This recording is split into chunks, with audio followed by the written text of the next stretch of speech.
안녕하세요. 이제 30대 후반의 여성입니다. 저는 결혼한 지 7년이 되었고 6살짜리 아들이 하나 있습니다. 그 외에도 저에게는 언니가 있습니다. 저와는 1살밖에 차이가 나지 않아 어릴 때는 정말 많이 싸웠습니다. 그렇지만 성인이 되고 나서는 둘도 없는 친구가 되었지요.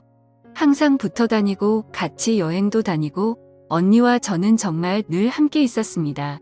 언니는 원래 공부를 잘하는 편이어서 대학을 나와 일반 회사에 취직했습니다. 저는 언니에 비해 공부는 그냥 그랬지만 외모는 좀 자신이 있는 편이었습니다. 그래서 백화점에서 화장품을 판매하는 일을 하게 되었죠. 이렇게 각자 취직하고 연애도 하고 그러다 보니 예전만큼 붙어 다니지는 않았지만 그래도 사이는 변한 게 없었습니다. 그러다가 7년 전에 제가 먼저 결혼을 하게 되었습니다. 남편이 제가 일하는 백화점에 와서 저의 매장에 들러 이것저것을 보고 있었는데 제가 마음에 들었는지 저에게 연락처를 물어보더라고요. 저는 남편의 깔끔한 모습과 부유해 보이는 이미지에 마음이 끌렸습니다. 그래서 몇 번 데이트를 하게 되었죠. 남편은 사업을 하는 사람이었고 나이는 저보다 5살이 많았습니다. 그런데 30대 중반이 되지 않은 나이에 사업을 꽤나 크게 하는 모양인 것 같았습니다. 남편의 명함을 보니 공공투자사 대표라고 되어 있더라고요. 그러면서 자신을 포함한 투자자들을 결성해 유명한 사업에 투자하고 수익을 내는 회사라고 소개를 했습니다. 저는 솔직히 잘 모르는 분야여서 그냥 그런가 보다 하고 넘어갔죠. 서로 호감이 있다 보니 자연스럽게 연애로 이어졌고 저희는 연애한 지 6개월 만에 결혼하기로 했습니다. 제가 결혼할 때 언니가 저에게 너무 빨리 하는 게 아니냐고 걱정스럽게 말했습니다. 그런데 저는 이 사람이라는 느낌이 와서 결혼하는 거라고 하며 언니도 어떤 느낌인지 알게 될 거라고 이야기했죠. 그렇게 축복 속에 결혼했습니다. 남편은 정말 돈을 잘 버는지 신혼집도 그렇고 가구며 가전들도 다 최고급으로 하였습니다. 그리고 태어나서 처음으로 외제차도 가지게 되었죠. 거기에다가 남편은 언제나 저에게 다정했습니다. 우리는 정말 행복했습니다. 그래서 결혼하자마자 바로 아이도 생겼습니다. 그리고 곧바로 좋은 소식이 들렸습니다. 우리 언니도 결혼을 하게 된 거죠. 형부는 특전사 출신의 보안회사에서 일하는 사람인데 몸도 아주 탄탄해 보였고 무엇보다 사람이 너무 착해 보였죠. 누가 봐도 선한 인상을 가진 사람이었습니다. 그리고 언니랑 정말 잘 어울리는 한 쌍이었습니다. 언니 부부와 저희 부부는 함께 식사도 많이 하고 잘 지내고 있었습니다. 아이도 건강하게 출산했고 부러울 것 없는 나날을 보내고 있었습니다. 그런데 이 모든 행복은 한순간에 깨지고 말았습니다. 바로 제 남편이 본색을 드러낸 것이었습니다. 제 남편은 일이 바빠서 늦게 들어오는 경우가 많았습니다. 그러면서 갑자기 밖에서 술을 먹고 들어오는 경우가 많아졌습니다. 그리고 술에 취하면 저에게 소리를 지르기도 하고 사람이 좀 사나워져 갔습니다. 그러던 어느 날 남편이 준 카드로 장을 보는데 카드가 결제가 안 되더 그래서 전화해서 남편에게 물으니 저에게 돈 먹는 귀신이라며 화를 내는 것이었습니다. 저는 사업이 요새 많이 안 좋아져서 예민하구나 생각을 했습니다. 그런데 남편을 챙기고 싶어도 이제 100일도 안 된 아들 때문에 신경을 쓰기가 너무 힘들었습니다. 남편의 스트레스는 극에 다르는지 하루는 술을 먹고 들어와서는 저에게 손찌검까지 했습니다. 그렇게 한번 그러기 시작하더니 이제 매일 술만 먹고 들어오면 저에게 자기 돈 평평 쓰고 사니까 나는 식으로 폭언을 하였고 날로 남편은 폭력적으로 변하였습니다. 그러던 어느 날 모르는 번호에서 전화가 왔습니다. 그 사람은 자신이 이 집주인이며 저에게 월세가 밀렸다는 이야기를 하였습니다. 저는 그 말에 너무 놀랐습니다. 제가 남편에게 전화하니 사실은 그 집은 남편이 산 게 아니고 월세를 내면서 사는 집이었다고 하는 것이었죠. 그때 드는 생각이 이 사람한테 속았다라는 생각이었습니다. 그리고 그날 남편과 크게 부부 싸움을 했습니다. 저는 다른 건 몰라도 저를 속인 부분에 대해서는 남편에게 따졌습니다. 결국 말문이 막힌 남편은 물건까지 집어던졌고 결국 저는 이혼을 생각하게 되었습니다. 남편이 밖으로 나가고 저는 아들을 안고 홀로 방에 있었습니다. 그런데 아직 아무것도 모르는 이 아기에게 아빠를 빼앗는다는 것이 너무 미안한 마음이 들었습니다. 그리고 지금까지 남편이 돈을 잘 벌 때는 같이 있다가 남편이 힘들어질 때 남편과 이별한다는 것이 너무 마음에 걸렸습니다. 왠지 달면 삼키고 쓰면 뱉는 그런 사람이 되는 느낌이었죠. 저는 남편이 다시 일어설 수 있도록 열심히 도와주겠다고 생각을 했습니다. 저는 남편에게 전화를 했죠. 미안하다고 말하고 집으로 돌아오라고 할 참이었습니다. 그런데 술에 취한 남편이 전화를 받았고 옆에서 여자 목소리가 들리는 것이었습니다. 저와 싸우고는 여자들이 나오는 술집에 간 모양이었습니다. 저는 화해하려던 마음이 싹 가셨죠. 그리고 그 뒤 밝혀진 진실은 충격적이었습니다. 제 남편이 알고 보니 사기꾼이었던 것이었습니다. 그것도 전과 기록도 3번이나 있는 전문 사기꾼이었던 것이었습니다. 투자사를 차려서 사람들에게 돈을 받아서 그 돈을 흥청망청 쓰고 다녔던 것이었습니다. 자신의 민낯이 드러나자 남편은 더욱 저에게 막대하기 시작했습니다. 저는 매일매일이 지옥 같았고 나중에는 남편이 들어오면 아이를 안고 방으로 들어가 문을 잠그고 있었습니다. 결국 남편은 사기죄로 감옥에 가게 되었습니다.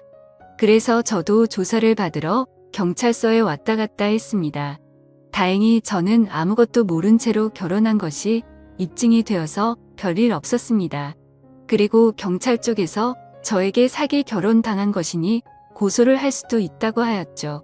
저는 많은 고민을 했지만 일단 아이 때문에 이혼하는 것은 보류하기로 했습니다.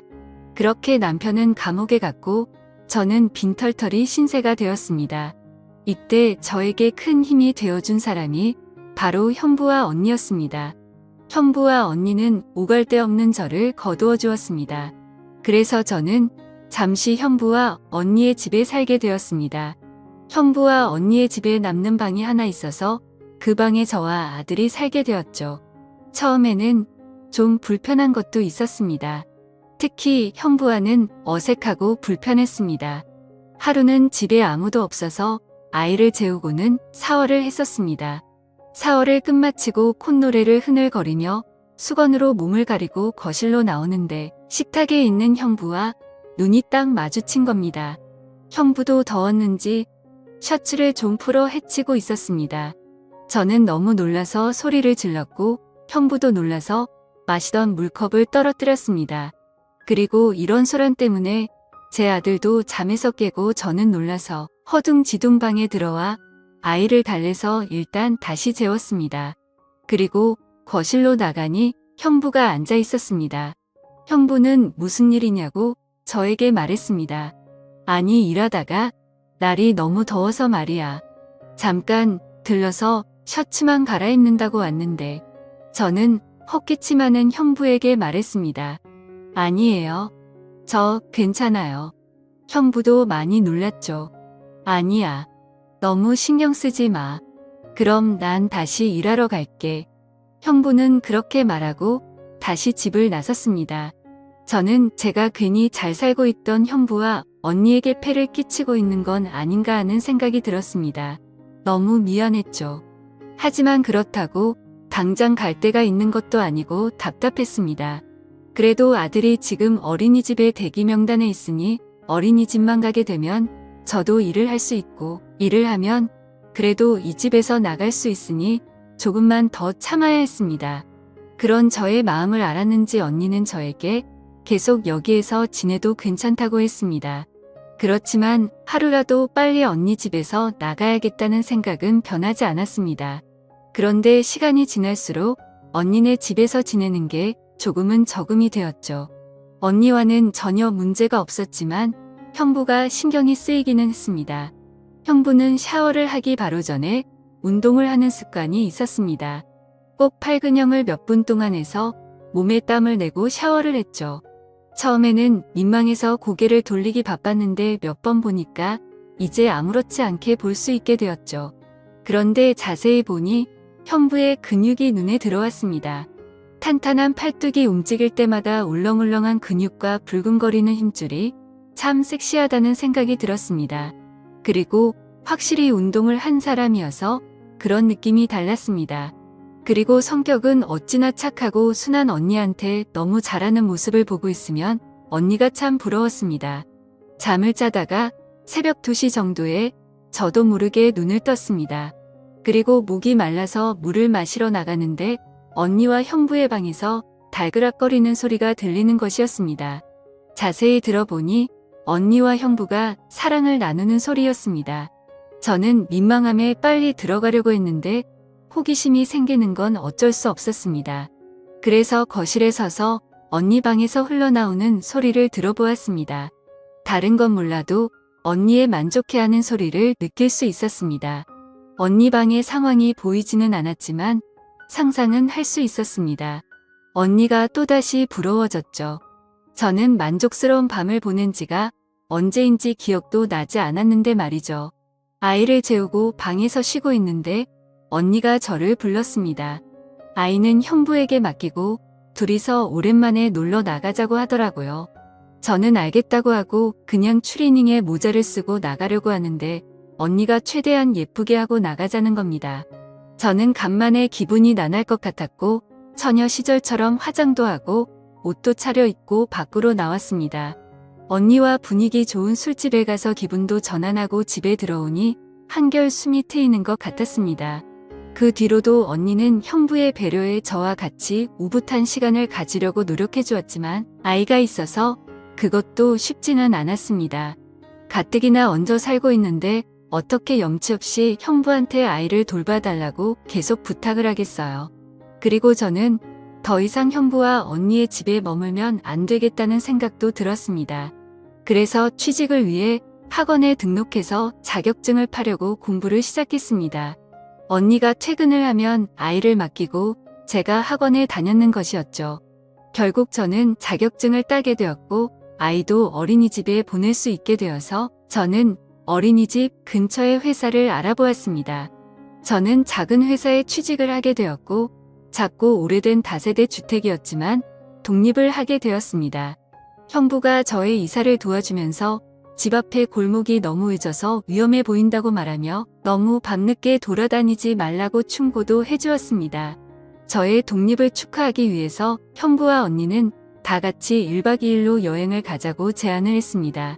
가까운 바닷가에 펜션을 잡고서는 언니와 형부 저와 제 아이까지 총 4명이 함께 시간을 보냈습니다. 한참 분위기가 달아올라야 하는 시점에 저는 아이를 재우러 방에 들어갔습니다. 아이를 재우고 나서 거실로 나오니 다들 술에 많이 취해 있었습니다. 그렇게 술자리가 한두 시간 이어졌고 언니는 이미 취해서 잠이 들었고 형부도 취한 것처럼 보였습니다. 형부는 정신을 좀 차리겠다고 밖으로 나간다고 하였고 언니는 피곤해서 먼저 쉬겠다고 하면서 방으로 들어갔습니다. 형부가 저에게 같이 산책이나 하자고 하길래 저는 형부와 밖으로 나갔습니다. 펜션 주변을 걸으며 형부와 이런저런 이야기를 했습니다. 형부는 산책을 하다가 저에게 조심스럽게 물었습니다. 처제는 앞으로 어떻게 할 생각이야? 취직도 했으니 이제 자리를 잡아야죠. 그거 말고 내 아빠하고는 어쩔 셈이야? 그렇지 않아도 생각이 많이 있고 있는데요. 쉽게 답이 안 나오네요. 형부 같은 남자가 나타나면 결정하기 쉬울 텐데요. 그렇죠. 저와 형부는 기분 좋게 웃었습니다. 그리고 형부가 물었습니다. 계속 혼자서 아이를 키울 생각인 거야? 저도 모르겠어요. 아이 아빠가 정신을 차리고 돌아오는 게 제일 좋은 거겠죠. 그런데 제 마음이 이제는 그 사람에서 멀어져서 그게 문제예요. 그래도 아이를 생각해야죠. 그러자 형부는 저에게 진지하게 말했습니다. 내가 할 말은 아니지만 내 생각은 좀 달라. 엄마가 행복해야 아이도 행복할 수 있다고 생각하거든. 처제도 처제 행복을 가장 먼저 생각해 보는 건 어때? 저는 형부의 말을 들고 생각에 잠겼습니다. 결혼하고 아이를 낳고서는 한 번도 나를 생각해 본 적이 없었습니다. 늘 아이가 최우선이었고 남편 뒷바라지만 생각하고 있었는데 제가 제일 원하는 것이 무엇일까 생각해 본 적은 없었던 것 같았습니다. 그런 생각이 들자 좀 우울해졌죠. 그때 모르는 번호로 전화가 왔습니다. 그리고 전화를 받고 저는 깜짝 놀랐습니다. 바로 남편이었습니다. 남편이 어떻게 벌써 감옥에서 나왔는지 모르겠지만 저에게 전화를 한 것이었습니다. 남편은 술에 취해 있었고 제가 전화를 받자마자 욕을 하기 시작했습니다. 남편의 욕설을 듣자 예전에 남편에게서 맞았던 기억들이 떠올라 무서워졌습니다. 제가 무서움에 벌벌 떨자 형부는 저에게 괜찮다며 걱정을 해주었습니다. 형부의 목소리가 전화 너머로 들어가자 남편은 벌써부터 다른 남자를 만나고 다니냐며 화를 내기 시작했습니다. 저는 형부라고 이야기를 했지만 남편은 막무가내였습니다. 저는 그동안 잊고 살았던 악몽이 다시 시작되는 것 같았습니다. 제가 동요하는 것 가짜 형부는 저에게서 전화를 빼앗아 전화를 끊었습니다. 그리고 전원도 꺼버렸죠. 제가 불안해하며 눈물을 흘리자 형부는 저의 등을 토닥여주면서 저를 위로해 주었습니다. 저는 형부의 어깨에 고개를 물고 서엉어 울었습니다. 그렇게 여행을 마치고 언니 집으로 돌아와서 저는 계속 생각을 해봤습니다. 여행 중에 전화를 받았을 때는 남편이 술에 취해 있어서 거칠게 말했지만 맨 정신에는 다르지 않을까 하는 생각도 들었습니다. 그때 남편에게 전화가 왔고 저는 남편을 만나기로 했습니다. 언니에게 아이를 맡기고 남편을 만났죠. 그런데 남편은 저에게 돈을 요구했습니다. 자기가 재계하기 위해서는 자금이 필요하다며 앞으로 어떻게 할지 이야기를 해주는데 그것도 다 사기였습니다. 감옥에서 나온 지 얼마 되지도 않았는데 또 범죄를 저지를 생각을 하니 제가 가지고 있던 마지막 희망도 사라지고 말았습니다. 저는 남편에게 마지막으로 말했습니다. 난 그래도 우리 아이를 위해 아빠가 있었으면 좋겠다고 생각을 했었어. 그런데 이런 아빠라면 그냥 없는 게 더 좋겠다는 생각이 드네. 우리 이제 그렇게 말하고 저는 집으로 돌아갔습니다. 이제 남편에 대한 기대를 접자 마음이 오히려 홀가분해졌습니다. 며칠이 지나고 회사에서 야근을 해야 하는 상황이라 언니에게 아이를 부탁하고 야근을 했습니다. 그래서 밤늦게 집에 돌아오게 되었는데 저 멀리서는 안 찍은 실루엣이 하나 보였습니다. 바로 형부였죠. 그런데 형부의 모습이 좀 이상했습니다. 느낌이 평소와는 좀 달랐습니다. 저와 걸으면서 계속 주변을 보고 제 옆에서 바짝 붙어있는 느낌이었습니다. 그리고 어느덧 형부가 조심하라고 했던 그 골목이었죠. 저는 이상한 느낌에 형부에게 물었습니다. 오늘 좀 이상한 것 같아요. 그러자 그 순간 그 어두운 골목에서 형부가 갑자기 제 손을 잡더니 저를 어느 한 주차장으로 끌고 들어가는 것이었습니다. 그리고 벽에 저를 밀어붙였습니다. 저는 너무 놀라서 소리를 지르려고 하자 형부는 저의 입을 막으며 갑자기 꽉 끌어안았습니다. 그리고 저에게 속삭였습니다. 처제, 조금만 조용히 해줘. 그러더니 주변을 계속 살피는 것이었습니다. 그때 골목에 어떤 건장한 남자들과 남편의 모습이 보였습니다. 그리고 그 사람들이 사라지는 것을 끝까지 지켜보더니 저의 입을 막았던 손을 풀어주었습니다. 그리고 저와 함께 집으로 돌아왔습니다. 집에는 언니가 아이와 함께 있었습니다. 알고 보니 언니가 아이를 어린이집에서 데리고 집으로 오는 길에 제 남편을 보게 된 것이었죠. 그리고 남편 주변에 험상궂게 생긴 남자들을 보고 무언가 안 좋은 느낌이 들어 형부에게 연락을 했다고 합니다. 형부는 저희 집 근처에서 저를 기다리는 남편과 무리들을 보게 되었고 멀리까지 저를 마중 나온 것이었습니다. 형부는 남편과 무리들이 하는 이야기를 들었는데 남편이 그 사람들에게 빚을 줘서 저에게 돈을 뜯으러 온 거라고 하였습니다. 저는 너무 슬펐습니다. 그래도 제가 한때 사랑했던 사람이었는데 이렇게까지 망가지고 저에게 실망을 주는 건지 제 인생이 서글퍼지기 시작했습니다. 그날 이후로 저는 다시 당분간 형부 집에서 지내기로 하였습니다. 그리고 형부는 매일 밤 저를 마중 나와주었고 언니도 어린이집에서 매일 아이를 데리고 와주었습니다. 그리고 저는 경찰에 신고하였고 결국 남편은 접근 금지 명령을 받았습니다. 그 뒤 들리는 소리에 의하면 남편은 다시 사기를 치다가 걸려서 감옥에 다시 들어갔다고 하였습니다. 이번에는 죄질이 안 좋아서 좀 오래 감옥에 있어야 한다고 하였습니다. 저는 다시 집으로 돌아왔고 언니와 형부는 한동안은 저와 아이를 함께 돌봐주었습니다. 그리고 저는 다른 지역으로 집을 옮겼습니다. 이 과정에서도 언니와 형부는 경제적으로도 신적으로도 많은 도움을 주었습니다. 저는 늘 형부와 언니에게 고마운 마음을 가지고 있습니다. 나중에 상황이 나아지면 꼭 보답하고 싶은 생각입니다. 또한 언니와 형부의 보살핌과 도움으로 이혼을 준비하고 있고 이제 저는 아이와 함께 안정된 삶을 살고 있습니다. 감사합니다.